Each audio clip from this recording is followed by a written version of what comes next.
Takže přátelé, bylo 27. ledna 2021 a my jsme měli letenky do Jižní Afriky. No ale pár dnů předtím nám došel tenhle mail a letenky se nám zrušily.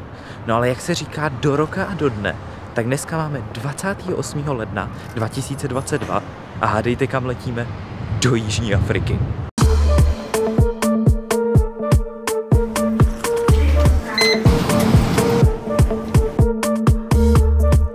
No tak jo, a za 11 hodin na viděnou.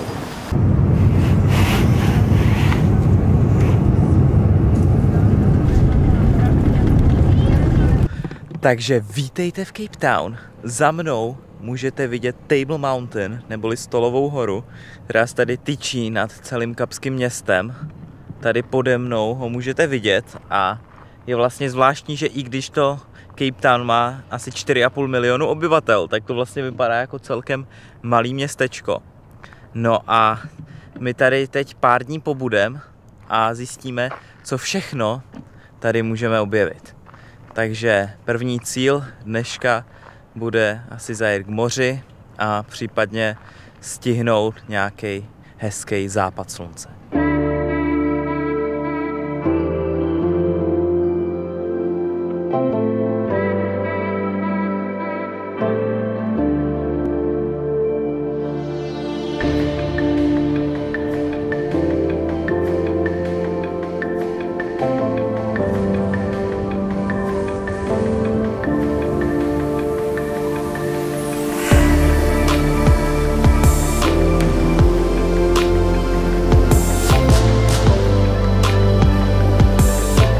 Právě jsme v části Cape Town, která se jmenuje Camps Bay a tady je vlastně tahle dlouhá pláž za mnou, která se tahá tak třeba 2 kilometry.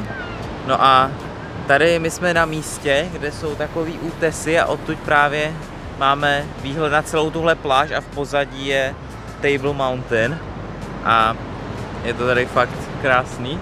Sice je pravda, protože je asi sobota, tak je tady dost lidí, ale i tak jsme si našli tenhle spot, kde jsme jenom my. No a asi za 40 minut zapadá slunce, tak si na to počkáme a myslím si, že ten západ bude stát fakt za to.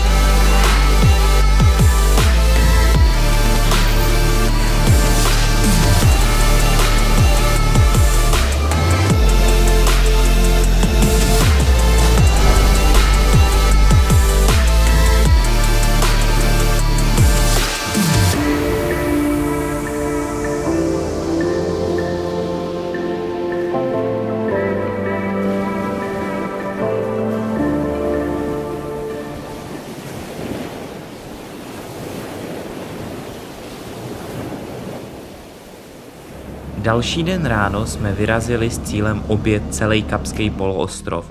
No a naše první zastávka byla maličký městečko Simonstown, kde se nachází pláž s kolonií afrických tučňáků.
No a po tučňácích už jsme zamířili přímo k mysu Dobrý naděje.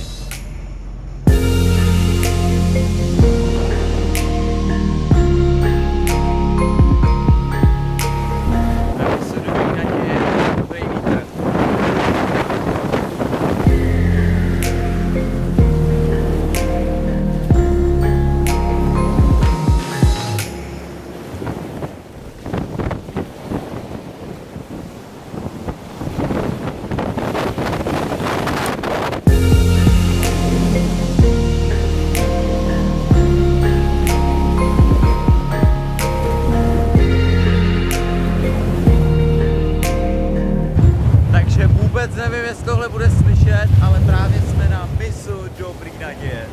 Tady jak píšou, je to the most southwestern point of Africa.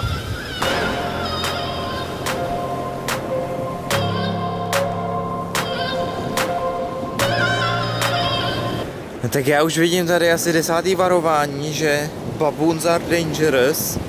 Ale mám problém, že zatím vůbec nevíme, co baboon je.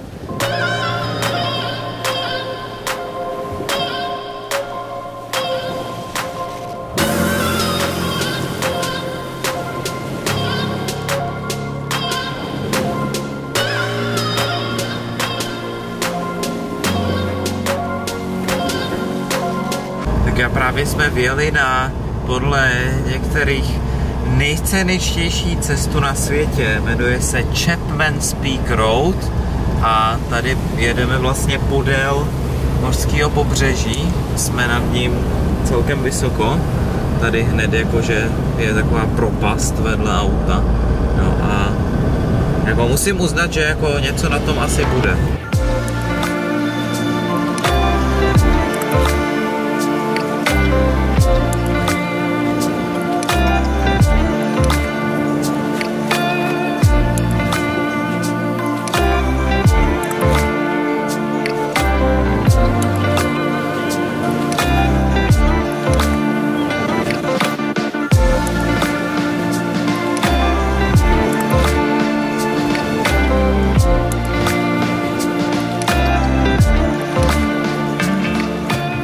Tak přátelé, další den máme skoro u konce a na jeho závěr jsme přijeli sem na tuhle pláž, která je kousek za Cape Town a odsud můžeme vidět tohle panoráma a Stolovou horu. No a je zajímavé, že na téhle pláži tady je desítky kitesurferů a fakt mě trochu fascinuje, jak to, že se nesrazejí prostě, když tady surfují vedle sebe. Asi za, nevím, 15-20 minut by mělo zapadnout slunce, tak uvidíme, jaký západ tady dneska zažijeme.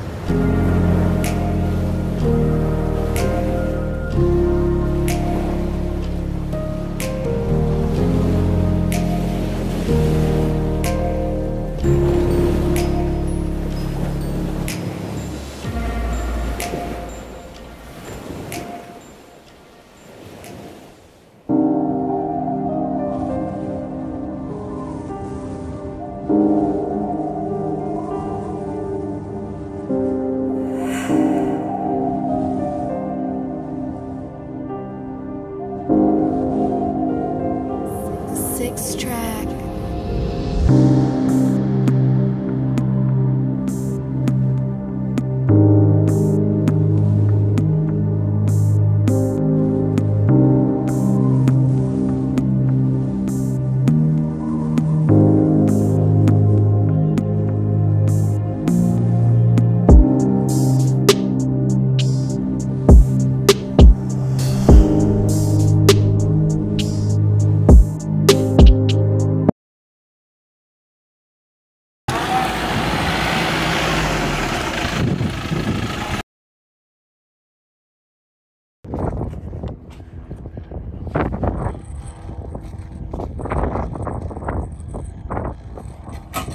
Tak přátelé, jsme právě v dunách Atlantis, což jsou takový hodně neobvyklý písečný duny, protože už jsem jako byl ve spoustě pouštích, ale tahle je naprosto unikátní, protože tady je bílej písek, takže vypadá to tady trochu jak v jiném světě.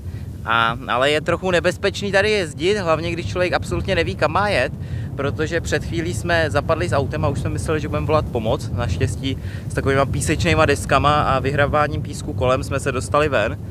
No a je to tady jinak jako vážně takový monumentální, takže zkusíme tady ještě to kousek projet a snad už nezapadneme.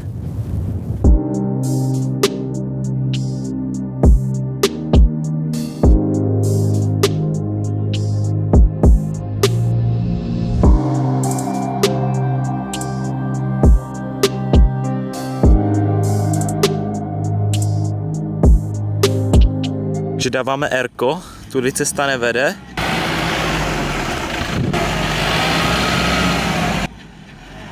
Ještě aby vedla jinam. Nice.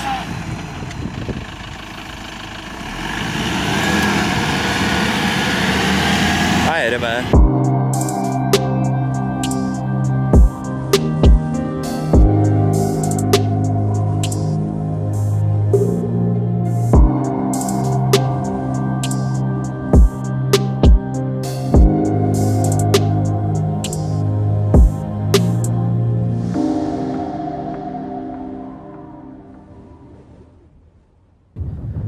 A teď jsme na jednom ze 7 přírodních divů světa, na Table Mountain. Odsud máme naprosto neskutečný výhled na celý Cape Town i okolí. A aktuálně jsme víc než 1000 metrů nad mořem. Takže teď tady chvíli pobudem a užijeme si tyhle neskutečný výhledy.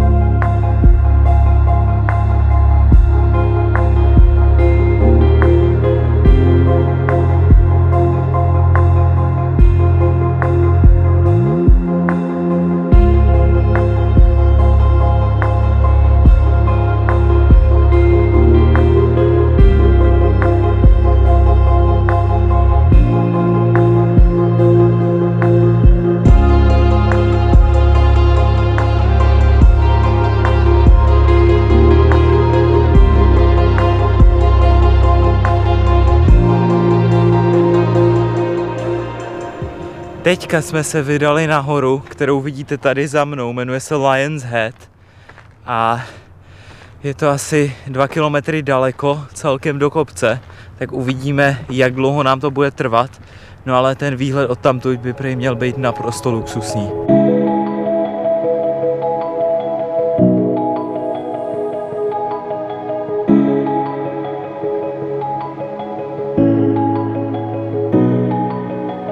Okay, už se blížíme vrcholu, ale je to celkem fuška.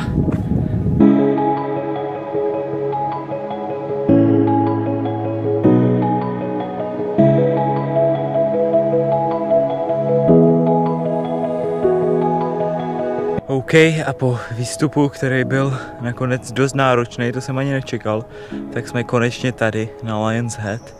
A je tady odsud fakt naprosto neskutečný výhled. Tak si tady teď pojďme užít tenhle krásný západ slunce.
No a po pár dnech tady v Cape Town, kde jsme měli takový úvodní relax a prozkoumali jsme město a okolí, teďka už vyrážíme na opravdový dobrodružství a na víc jak 2 týdny jdeme zmizet do nitra Jižní Afriky. Takže tady myslím, že je ideální konec na tohle první video a uvidíme se zase v příštím.